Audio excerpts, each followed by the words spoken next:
अस्सलाम वालेकुम dear students. मैं हूं डॉक्टर हाफिज रफ़ीक और मैं आपको लिसन एंड स्पीक इंग्लिश के एक नए लेक्चर के साथ आपको अपने यूट्यूब चैनल वर्चुअलिंग पे खुश आमदीद कहता हूं।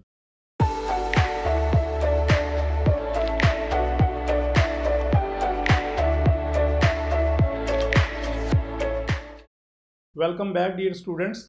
तो आइए आज का लेक्चर शुरू करते हैं। Listen to Urdu and speak English यानी उर्दू सुने और अंग्रेजी बोलें सीरीज में आज हम लेक्चर नंबर 33 यानी सबक नंबर 33 का आगाज कर रहे हैं। पिछले लेक्चर्स में हमने क्या किया था कि जो 30 लेक्चर थे उनकी रिवीजन की थी। अब पिछले लेक्चर्स में कुछ हमारे सेंटेंस भी थे, फिक्रे थे जो कि हमने पढ़े थे। तो आज हम उनकी रिवीजन यानी दोहराई कर रहे हैं और साथ उसके कुछ और अजाफा भी कर रहे हैं। तो ये देखें, मॉडल सेंटेंस फॉर्मूला नंबर 1 हमने पढ़ा था कि अगर कोई चीज़ करीब पड़ी हुई हो तो उसको इशारा करके या वैसे कैसे बताएंगे। ये मॉडल सेंटेंस है। This is a bag. ये एक थैला है या ये एक बैग है। तो इसके साथ हम ये तस्वीर को देख के पढ़ते हैं। दिस इज अ बैग, ये हम पहले पढ़ चुके हैं कि ये एक बैग है। अब ये तस्वीर नजर आ रही है तो हम इसको करीब है तो हम इसको कहेंगे दिस इज अ बैट। अब ये हमारे पास है तो इस पिक्चर को देख के हम कहेंगे दिस इज अ बेड। ये एक बेड है या ये एक बिस्तर है। ये हमने पहले पढ़ लिया हुआ है। तो ये इसमें अब हम अजाफा करने जा रहे हैं। किस चीज का अजाफा करेंगे कि नेगेटिव सेंटेंस हम अगर बनाना हो इसका या बोलना हो कि यानी किसी चीज का इनकार करना हो या नफी करना हो किसी चीज की, तो क्या करेंगे। तो ये अब हम इसको फॉर्मूला नंबर 10 कह देते हैं और मॉडल सेंटेंस क्या बनेगा कि दिस इज, आगे इज के बाद आपने नॉट बोलना है तो वो मनफी बन जाएगा, नफी बन जाएगा। यानी अगर कोई चीज वो है नहीं, आप उसका इनकार करना चाहते हैं तो इज के बाद आप नॉट बोलेंगे। एक बात याद रखनी है, आपने इसको नॉट नहीं बोलना, इसको नॉट बोलना है आपने। This is not a bag, इसका मतलब है दिस इज अ बैग को अगर नेगेटिव बनाना हो या नेगेटिव बोलना हो या इनकार करना हो तो इसके बाद आप नॉट बोलेंगे। तो ये है this is not a bag. तो जरा देखते हैं इसको। जैसे ये तस्वीर में हमें नजर आ रहा है तो हम इसको कह सकते हैं this is not a bag. तो यानी ये तो वाकई बैग नहीं है। और अगर ये पॉजिटिव करके बताना हो कि ये है क्या चीज तो फिर किसको बोलेंगे, this is a bed. This is not a bag, this is a bed. तो यानी इसके बाद नॉट बोलेंगे तो वो इनकार के कैटेगरी में या जुमरे में आ जाएगा। तो नेक्स्ट सेंटेंस देखते हैं। जैसे this is not a bat. तो ये बैट तो नहीं है, तो ये है क्या फिर। तो इसको बोलेंगे दिस इज अ बैग। तो नेक्स्ट हम सेंटेंस देखते हैं। तो ये देखें, ये जो पिक्चर में हमें नजर आ रहा है तो हम इसको कह रहे हैं this is not a bed. तो है क्या फिर ये, दिस इज अ बेड। यानी नेगेटिव सेंटेंस अगर बनाने हो दिस के साथ तो आप इसके बाद नॉट बोलेंगे। तो मैं दोबारा से पढ़ देता हूँ। This is not a bag, this is a bed. This is not a bat, this is a bag. This is not a bed, this is a bed. ये हम क्यों पढ़ने जा रहे हैं जो है वो मॉडल सेंटेंसेस के अभी कुछ दिनों के बाद हम क्या करेंगे कि इंग्लिश के छोटे छोटे डायलॉग या किसी चीज के ऊपर डिस्कशन जो है वो हम करेंगे तो वो इंग्लिश में हम बोलेंगे। तो इस वजह से हम चाहते हैं कि जहां हमने अपनी वोकेबलरी बढ़ा ली है, जहां हमने वर्ब की तादाद बढ़ा ली है, वहां पर अब ये सेंटेंसेस जो है वो इसका इसमें भी इजाफा कर लेते हैं ताकि हम अपनी गुफ्तगू जारी कर सकें। आगे जरा देखें। अब ये हम फॉर्मूला नंबर 11 पढ़ने जा रहे हैं। ये हमने नया, अब हम क्या करें, नेगेटिव सेंटेंस विद माय के माय का इजाफा करेंगे कि अगर मिल्कियत को ना जाहिर करना हो तो कैसे। जरा देखें, this is not my bag, ये मेरा बैग नहीं है। तो ये नेगेटिव के साथ मिल्कियत भी अगर आपने शो करनी हो यानी मिल्कियत का इनकार करना हो तो देखें जरा आप, this is not my bed, ये मेरा बेड नहीं है। तो किसका है फिर, दिस इज योर बेड, ये आपका बेड है। आगे देखें जरा, this is not our bag, ये हमारा बैग नहीं है, तो किसका है फिर? तो इसमें जो है वो हमने कहा कि this is not our bag, ये हमारा बैग नहीं है, तो ये है दिस इज हिज बैग, ये उस लड़के का बैग है, यानी उस मर्द का बैग है। तो आगे जरा देखते हैं हम, this is not her bat, ये उस लड़की का बल्ला नहीं है, तो किसका है फिर? दिस इज देयर बैट, ये उन लोगों का बैट है। तो इस तरह से आपने मिल्कियत ना जाहिर करनी हो तो नॉट माई बोलेंगे आप। तो उसके बाद आपको बताया था कि ये जो मिल्कियत ज़ाहिर करने वाले अल्फाज हैं, माय है, आवर है, हर है, योर है, हिज है, देयर है, तो ये इस तरह से आप इसको कर लेंगे। मैं दोबारा से पढ़ता हूँ, this is not my bag, this is your bag, this is not our bag, this is his bag, this is not her bag, this is their bag. तो आगे बढ़ते हैं हम। अब ये फॉर्मूला नंबर 2 था कि अगर कोई दूर की चीज पड़ी हुई हो तो उसको जाहिर करना हो तो हम कह सकते हैं दैट इज अ बैग, कि वो एक बैग है या वो एक थैला है। तो ये हम पढ़ चुके हुए हैं, तो इसके रिवीजन में हमने क्या सेंटेंस पढ़े थे? जैसे ये दूर कहीं कोई बैग पड़ा हुआ है तो हम कहेंगे दैट इज अ बैग। अब ये दूर कहीं बल्ला पड़ा हुआ है तो हम कहेंगे दैट इज अ बैट, कि वो एक बल्ला है या वो एक बैट है। आगे ये देखें, ये दूर कहीं बेड पड़ा हुआ या बिस्तर है तो हम कहेंगे दिस इज अ बेड। ये हम ऑलरेडी पढ़ चुके हुए हैं, पहले हम पढ़ चुके, ऑलरेडी का मतलब है पहले, पहले हम पढ़ चुके हैं।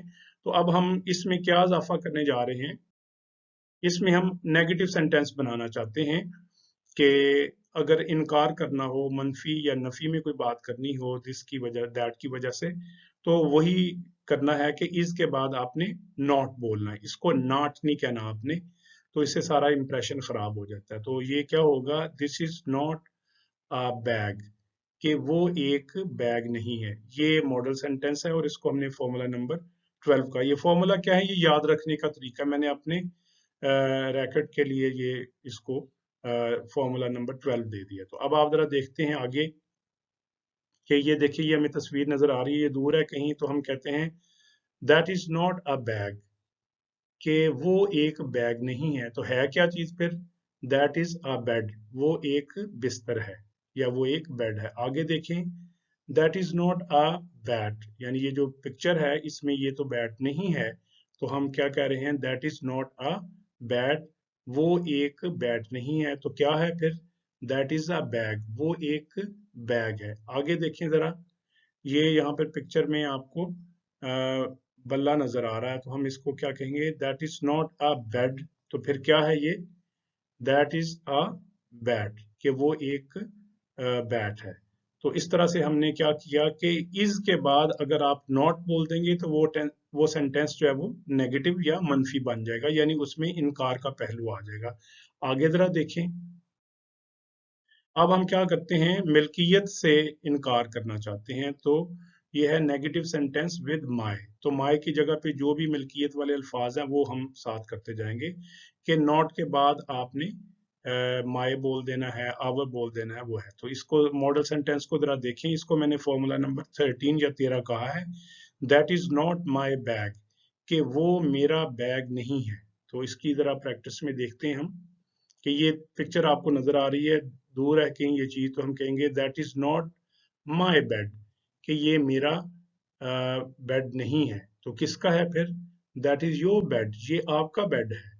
आगे देखें, ये आपको बैग नजर आ रहा है, तो हम कह रहे हैं कि that is not our bag, ये हमारा बैग नहीं है, तो किसका है?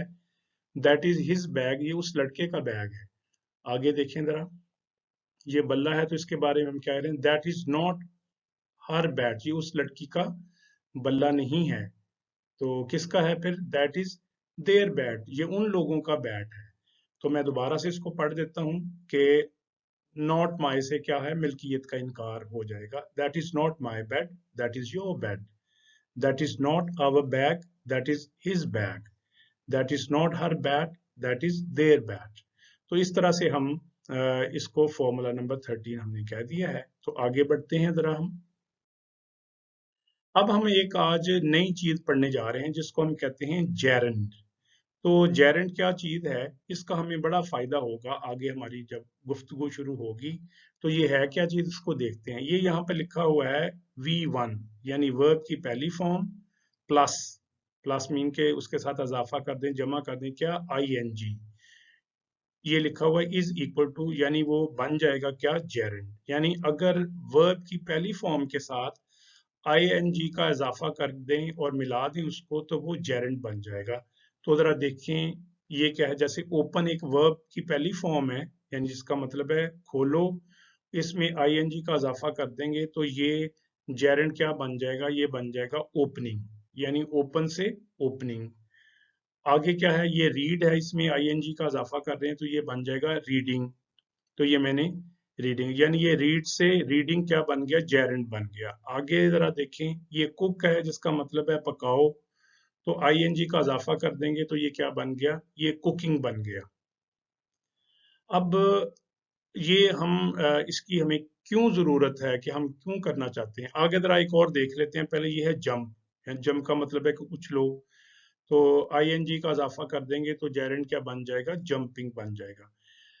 आगे जब हम गुफ्तगू करेंगे तो मुख्तलिफ टॉपिक्स के ऊपर, मुख्तलिफ उन्वानात के ऊपर हम गुफ्तगू करेंगे, तो उसकी जो टाइटल होगा, उसका जो उन्वान होगा उस गुफ्तगू का, उसको हम जेरेंट से शो करेंगे। जैसे ओपनिंग है तो इसका मतलब है किसी चीज़ का खोलना या इफ्तिताह, तो हम ओपनिंग हेडिंग लिख देंगे। अगर हमने मुताला के बारे में या पढ़ने के बारे में लिखना होगा तो उसकी हेडिंग हम रीडिंग कर देंगे, यानी पढ़ना या मुताला करना।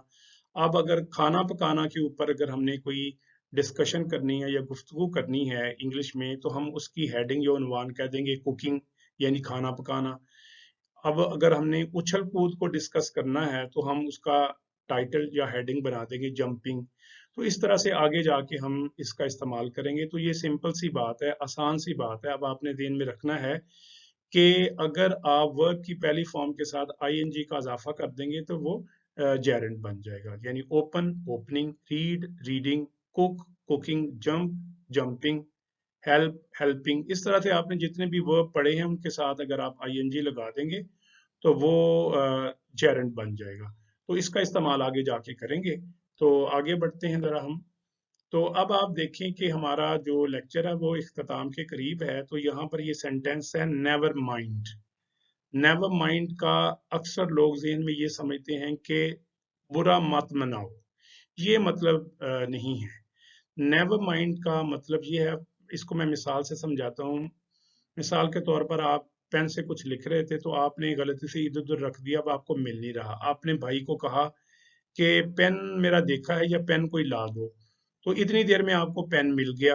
अब वो भाई पूछ रहा है कि आपने क्या कहा, तो आप उसको, आपका क्योंकि काम हो गया है तो आप उसको कहेंगे कि नेवर माइंड, के रहने दो, छोड़ दो, कोई बात नहीं। यानी जब कहना हो कि छोड़ दो, रहने दो, कोई बात नहीं, तो हम बोलेंगे नेवर माइंड। इसका बिल्कुल ये मतलब नहीं है कि बुरा मत मानो।